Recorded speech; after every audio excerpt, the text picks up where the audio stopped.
Ah, lamentável, né? História triste, uma história triste realmente. Uma história muito triste porque um time de tanta tradição, né?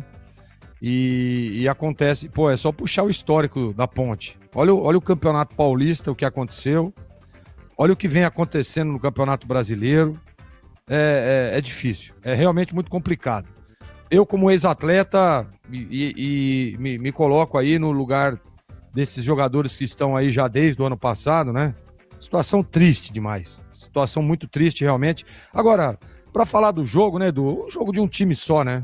Jogo de um time só. Por exemplo, no primeiro tempo, eu não ouvi falar o nome do Tavares, do Da Hora, né, do Brandão. Não ouvi falar. Muito menos do Léo Gomes, do Tarek, né? Não ouvi falar o nome desses caras. Segundo tempo, o Juventude tirou o pé, né? Aliás, o Juventude tava 2-0.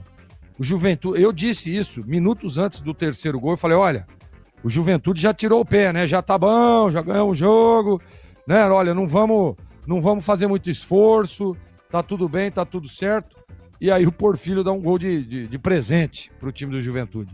Então esse foi o cenário, o retrato do que foi o time da Ponte. Sabe o que acontece também? Né? O Tigrão falou uma coisa e é verdade, né? O time hoje não guerreou. Mas, cara, os caras já estão com o saco cheio, né? Não é possível. É difícil você manter uma intensidade, é difícil você jogar, correr uma barbaridade como esses caras vinham correndo antes, e as coisas não acontecem, né? Porque você sempre fica com aquela expectativa: poxa vida, vamos lutar, vamos correr, vamos se dedicar, porque essa semana vai resolver as coisas. Aí chega na semana, não resolve nada. Aí vamos de novo. Mas tem uma hora que não há Cristo que aguente, né? Não tem jeito.